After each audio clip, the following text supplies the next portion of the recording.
and we are going to do the book haul now. Okay, so I have 8 textbooks, and so we'll go through them one by one. So this is my Psychopathology textbook. It is by, I have no idea, Wiley.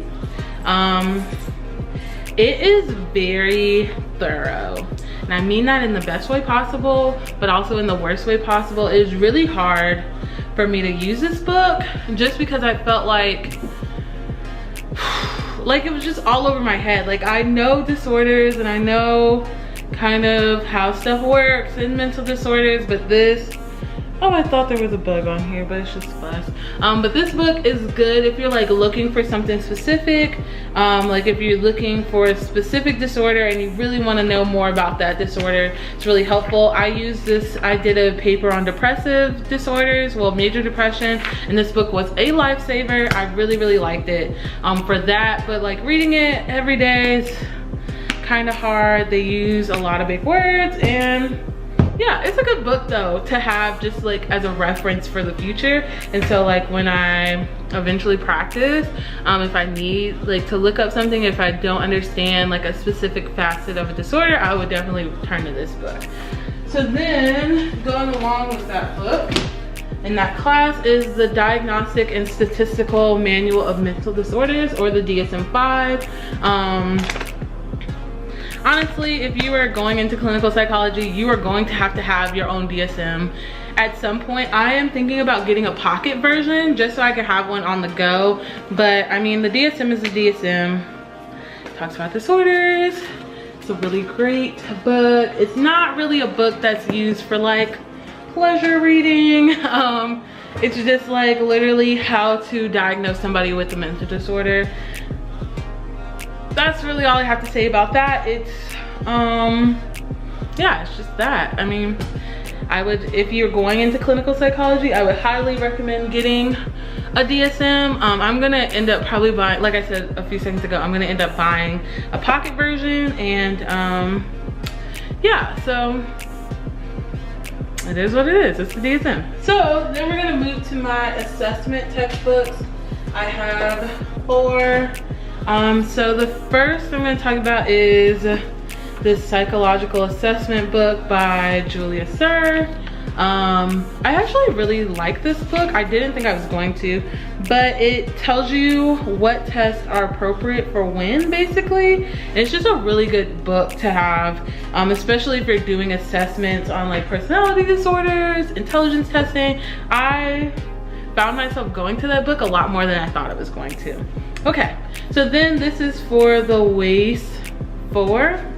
It's like an essentials book of like how to administer, how to, I guess just give the WAIS. It goes through literally detail by detail about the WAIS, which is a type of intelligence test if you don't know what the WAIS is. It's the Wechsler's, what is it? Wechsler's Assessment of Intelligence. I don't know. It stands for something. I probably should know that. It doesn't say. It's just the Wechsler's Intelligence Test. I probably should know what that stands for, but I know what it is. Okay, I've given the WAIS twice at this point.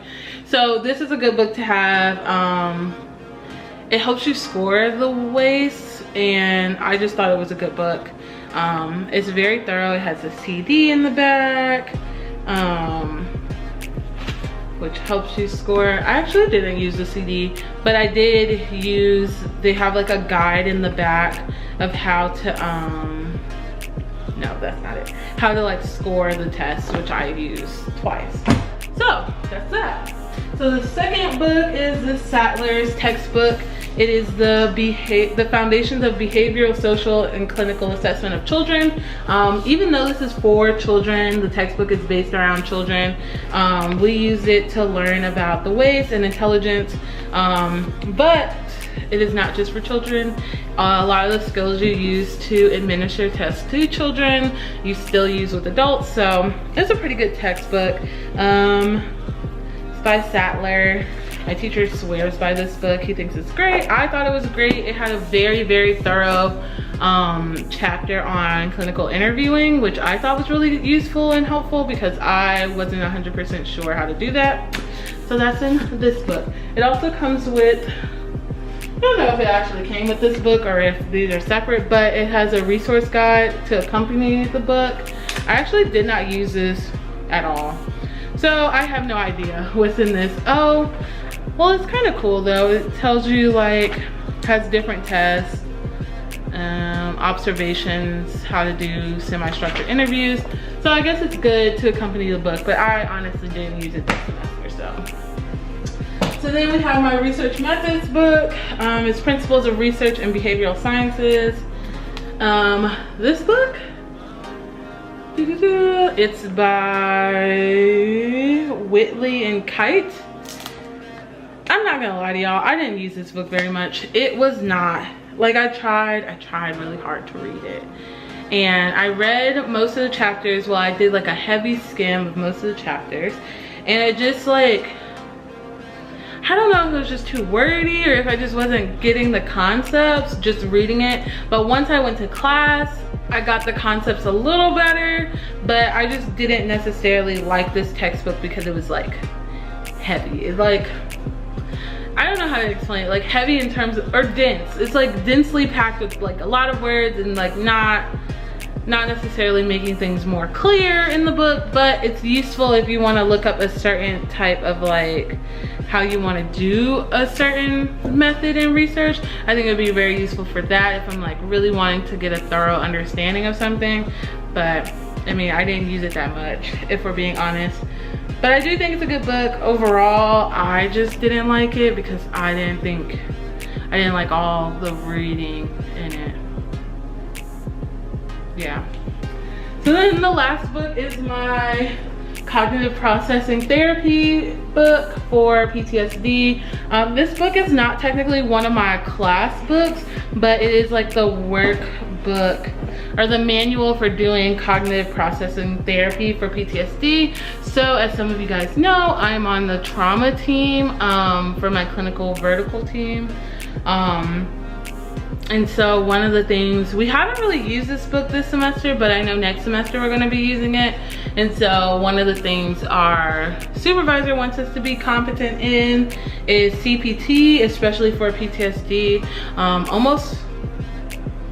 Almost all of the cases on that team have some sort of trauma component, and so it'd be really good for us to get a good understanding of cognitive processing therapy and know how to administer it properly to help people out with their PTSD and other traumatic events in their life. So yeah, I'm trying to think what else. So that's pretty much it. A lot of times in grad school they don't, I say a lot of times and then I just showed you guys a lot of books, but most of the time, well, not most of the time, sometimes they don't assign a lot of textbooks because they read a lot of articles. And so, what class? My psychopathology class, while we did have that textbook, our class was mainly based around the articles that we read, and I think that is probably one of the better ways to teach a grad class. I don't know, but I really enjoy reading the articles for the most part better than the textbook because it just was like real world application, whereas the book kind of is like mostly theory based, if that makes sense. So yeah, so those are my books. I don't know what else to talk about. This video is probably dumb long, but I will see you guys in the next video. Be sure to follow me on Instagram. I'll put my name down here, and be sure to like, comment, and subscribe. Share with your friends. This little YouTube family, it's growing. We are at 220 something subscribers, and I'm so excited. So be sure to like, comment, and let me know you're here. That makes me feel so happy. And that's pretty much it. And I will see you in the next one. Peace out, and I love you all so much. Bye.